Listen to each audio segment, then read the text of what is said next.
ओम साई राम, जय साई राम। श्री सच्चिदानंद सद्गुरु साईनाथ महाराज जी की जय। श्री साई सचित्र अध्याय 22।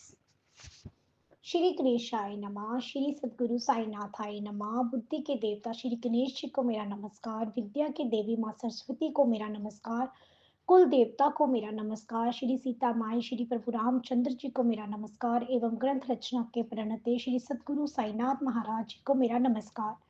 श्री साईं बाबा हमेशा अपने निज भक्तों के साथ बैठक किया करते थे। जब बाबा की अपने निज भक्तों के साथ बैठक होती थी तो उस समय उनके अनेक भक्त उनके दर्शन से लबान्वित होकर अपने मन में सुख का अनुभव करते थे। बाबा के चरण कमल तो देखने के लिए भक्त बहुत आतारू रहते थे, बहुत आतुर रहते थे। बाबा के चरण कमल की तुलना करना मेरे लिए स्वाभाविक बात नहीं थी। रात के समय पूर्णिमा के दिन किसी भी वृक्ष के पीछे जब हम चांद को देखते हैं तो हमें ये प्रतीत होता है कि चांद एक परमेश्वर, एक निराला रूप है। पूर्णिमा के दिन चांद का जब स्वरूप देखते हैं तो हमें एक अलग सी अनुभूति प्राप्त होती है। हमारा मन भी चांद के समान शीतल सा विनम्र हो जाता है। वैसे ही हमें बाबा के चरणों का अंगूठा दिखता है तो फिर उनका स्वर्ग रूप देखने की इच्छा होती है। बाबा के चरणों के अंगूठे का वर्णन मैं कैसे कर सकता हूँ। जिस प्रकार बेनी माधव अर्थात श्री लक्ष्मी नारायण स्वयं आते हैं और हमारी गंगा मैया को आवाहन करते हैं कि आप प्रकट हो जाएं, तब श्री संत दास गनु महाराज के लिए श्री साईनाथ महाराज के आवाहन पर गंगा मैया उनके अंगूठे से प्रभावित हुई थी। और तब श्री संत दास गनु महाराज ने गंगा जमुना नदी के तीर से लाभान्वित हो गए थे। ये बाबा की लीला हमने इसके पूर्व में देखी थी। उस प्रसंग में श्री संत दास गनु महाराज के मुख से अचानक ही शब्द निकल पड़े, अगाध शक्ति तब गुरु राया तुया चरनी डेवितो माथा। अर्थात हे गुरुदेव, आपकी शक्ति तो अगाध है। मैं आपकी शक्ति को वंदना करता हूँ तथा आपके चरणों में अपना मस्तक को झुका रहा हूँ। आप मुझ पर दया करें। पूर्णिमा के दूसरे ही दिन से चांद धीरे धीरे कम हो जाता है और फिर अमावस के दिन चांद जब उस अमावस के आगोश में समा जाता है तब फिर अंधेरा ही अंधेरा नजर आता है। ये प्रक्रिया हमें जीवन का एक स्वरूप है। हमने जब इस संसार में जन्म लिया है तो हर दिन एक समान तथा एक स्वरूप में नहीं रहता है। कोई दिन ऐसा निकलता है कि जीवन में खुशियां ही खुशियां मिलती हैं, तो कभी दूसरे दिन हमारी ऐसी ही अवस्था रहेगी, ये तो हम नहीं कह सकते हैं। क्योंकि हर दिन परिवर्तनशील रहता है, जिसमें कभी सुख तो कभी दुख की अनुभूति हो जाती है। अब मैं श्रोताओं से विनती करता हूँ कि आप बाबा की लीलाओं का अवश्य स्मरण करें। जब बाबा अपने स्थान पर बैठे रहते हैं तो आप उनको ध्यान से देखने पर ऐसा प्रतीत होता है कि दायां पैर उनके बाएं पैर के घुटने पर आड़े अवस्था में स्थित है, तो दाएं पैर अंगूठे के पास बाएं हाथ की तर्जनी उंगली तथा बीच की उंगली में स्थित है। बाकी की इस अवस्था के पीछे बाबा ये बताना चाहते हैं कि अगर आपको मेरा सत्य स्वरूप देखना हो तो सर्वप्रथम आप अपने जीवन में विनम्रता को स्वीकार करो। मेरा अंगूठा जहाँ स्थित हो गया है उसके नीचे की ओर देखकर आप नित्य मेरा चिंतन करो। आपके इस कृत्य से आपको मेरा दिव्य स्वरूप देखने को मिलेगा।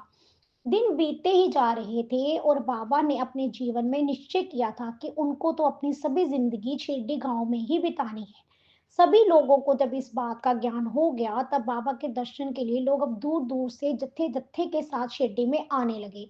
बाबा के दर्शन के लिए गरीब, अमीर, मजदूर जैसे सभी प्रकार के लोग शिरडी में आने लगे, क्योंकि बाबा की सभी के प्रति एक समान दृष्टि थी। फिर वह गरीब रहे चाहे अमीर रहे, कोई अमीर रहे या गरीब रहे, सबके ऊपर बाबा की एक जैसे ही कृपा होती थी।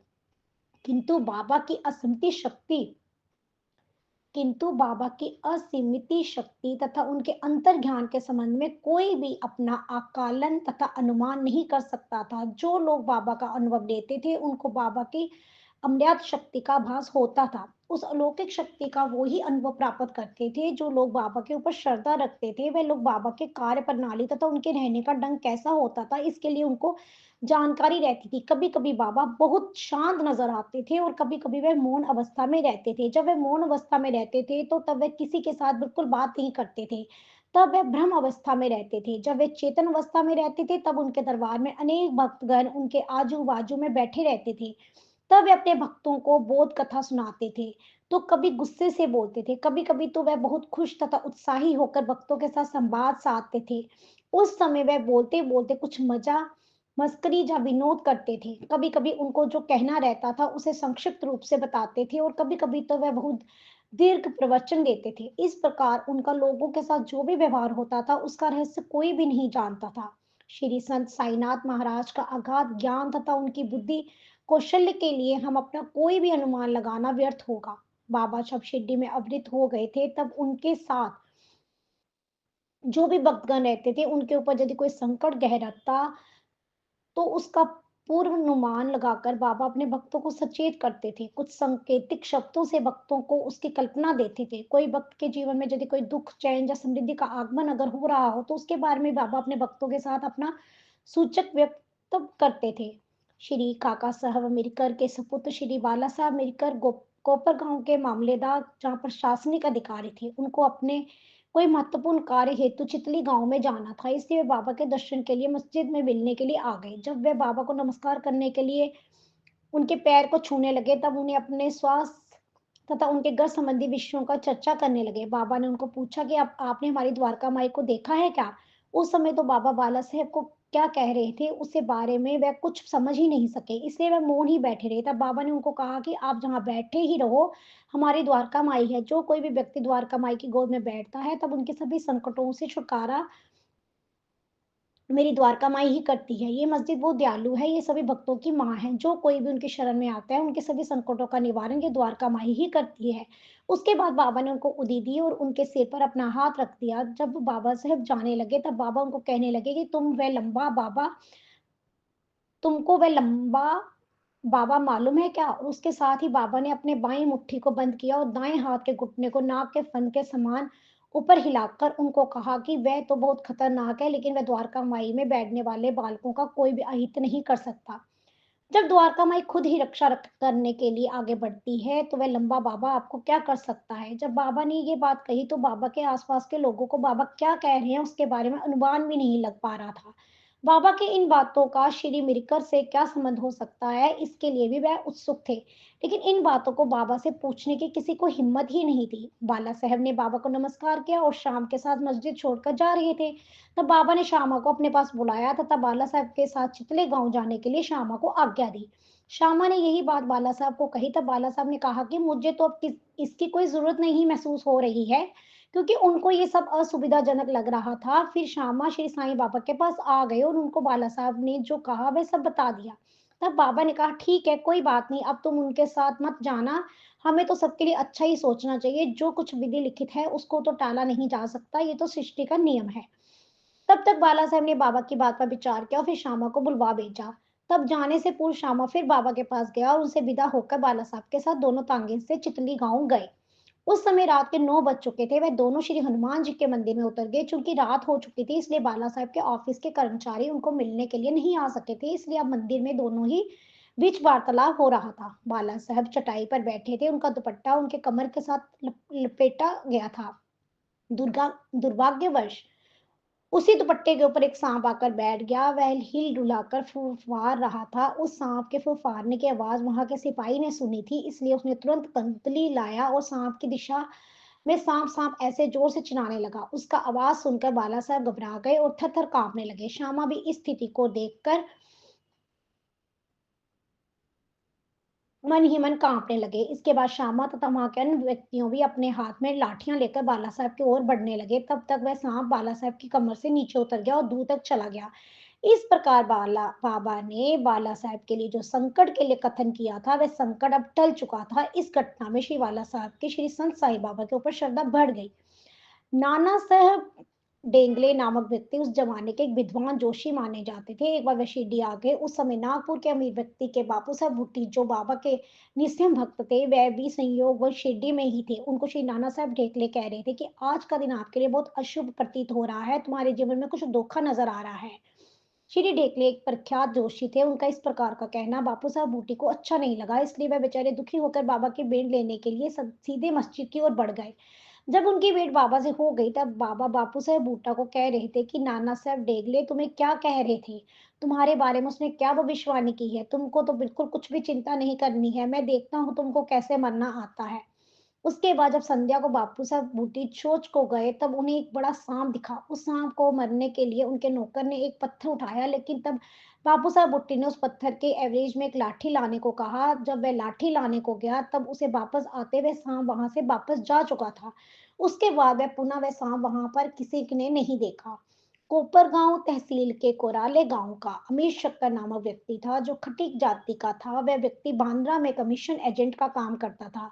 वह व्यक्ति अपने क्षेत्र में बहुत प्रसिद्ध था, लेकिन उसे जोड़ों का दर्द अर्थात संधिवात की बीमारी थी, जिसके चलते उसके पूर्ण शरीर दर्द के दुख रहता था। उसके मुख में हमेशा अल्लाह का नाम होने के बावजूद उसको बीमारी से किसी भी प्रकार की जब राहत नहीं मिली, तो उसने श्री संत साई महाराज के दर्शन हेतु शिरडी जाने की तैयारी की, क्योंकि उसने बाबा की कीर्ति बहुत सुनी थी। उसने अपना व्यापार छोड़कर बाबा के पास उनके दर्शन के लिए आया और उसने बाबा के दर्शन के लिए तथा उनसे प्रार्थना की और कहा, हे भगवान, आप मुझे इस बीमारी से मुक्ति दें। तब बाबा ने उसको चावड़ी पर आने के लिए कहा। उस समय चावड़ी की जगह स्वास्थ्य के लिए अच्छी नहीं थी। वहां पर हवा में नमी थी, जिसके कारण बात की बीमारी के लिए वह जगह ठीक नहीं थी।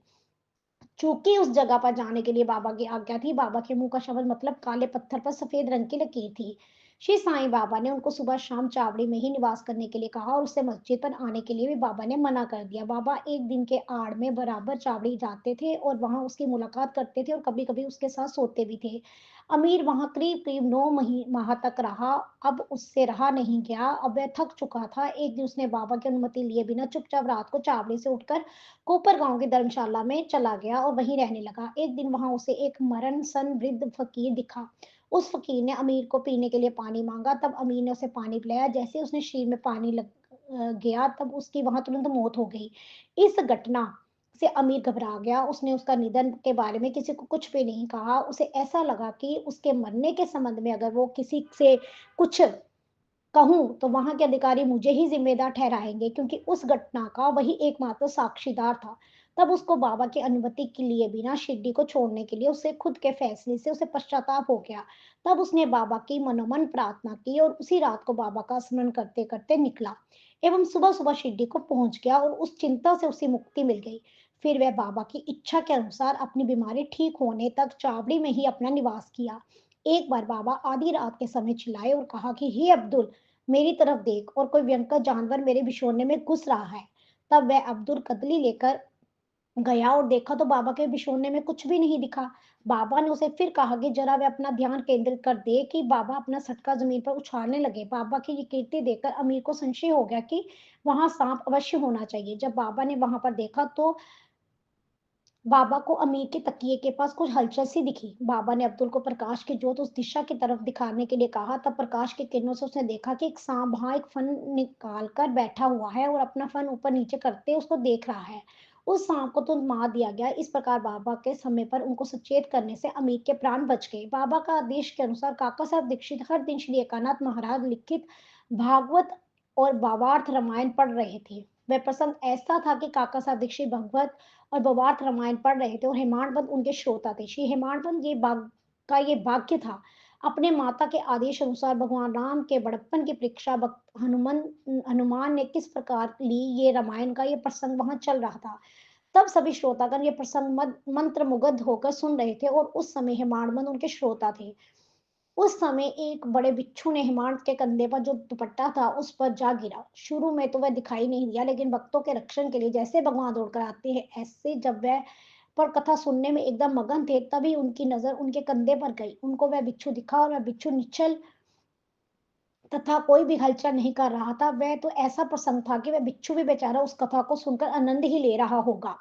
ईश्वर की कृपा दृष्टि ऐसी थी कि अन्य कोई श्रोता को उस बिच्छू को कोई तकलीफ ना होते हुए उस दुपट्टे के दोनों छोर से उस बिच्छू को दबोचा गया और उसे फिर बाहर बगीचे में छोड़ दिया गया।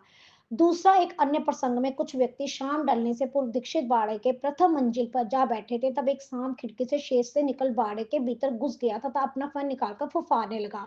उस समय जब उजाला किया गया तब भी सांप वहां बैठा ही रहा, लेकिन अपना फन इधर उधर कर रहा था। तब बहुत सारे लोग कठिया लेकर दौड़े। तब उनका आवाज सुनकर वह सांप उस शेष से जब बाहर निकल गया, लोगों ने राहत की सांस ली। उस समय मुक्ता राम नाम का बाबा एक भाविक भक्त था। वह कह रहा था कि अच्छा हो गया, बेचारा वह गरीब प्राणी वहां से भाग गया। लेकिन ग्रंथ लेकर श्री हेमाडपंत का कहना था कि उस सांप को जहां से ऐसे ही जाने देना अच्छा नहीं था। उस सांप को तो मरना ही बेहतर था। फिर वहां बैठे लोगों में वाद विवाद छिड़ गया।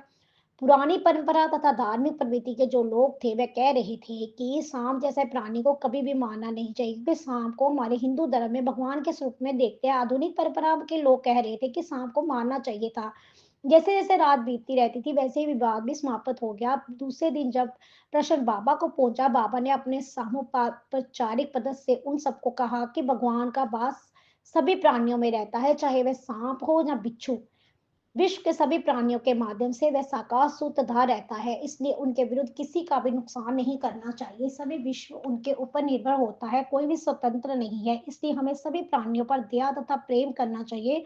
अभी तो उन्हें कभी मारने के लिए कभी भी सोचना नहीं चाहिए। अपना मन शांत रखकर उसे व्यापक बनाना चाहिए, क्योंकि ईश्वर सबका रक्षक है। इस अद्वितीय मीठे ग्रंथ में कहे अनुसार हमारे जीवन में आत्मज्ञान, वैराग्य और नीति, ये त्रिपुनी ज्योति जलाकर अपना उद्धार करना चाहिए। जो इस अध्याय का बोध रूपी कटोरा अपने मुख में लगाएगा, उसके ताप नष्ट होकर उसे मोक्ष प्राप्ति होगी। इसलिए सबने, कोई भी प्राणी हो या जीव हो, उस पर प्रेम तथा दया करनी चाहिए। अपने जीवन में साहस, धैर्य तथा सबूरी रखनी चाहिए। तब आपका श्री हरि आपके हर संकट से रक्षा करेगा। इस प्रकार इससे भी अधिक बहुत सारी बाबा की कथाएं हैं। उसमें बाबा का आदर्श तथा उपदेश को भक्तों ने अपने हृदय में स्थान देना चाहिए, जिससे आप सबका कल्याण होगा। आगे का अध्याय इस अध्याय से भी मधुर है, जिसे भक्ति तथा श्रद्धा को साथ में लिया है।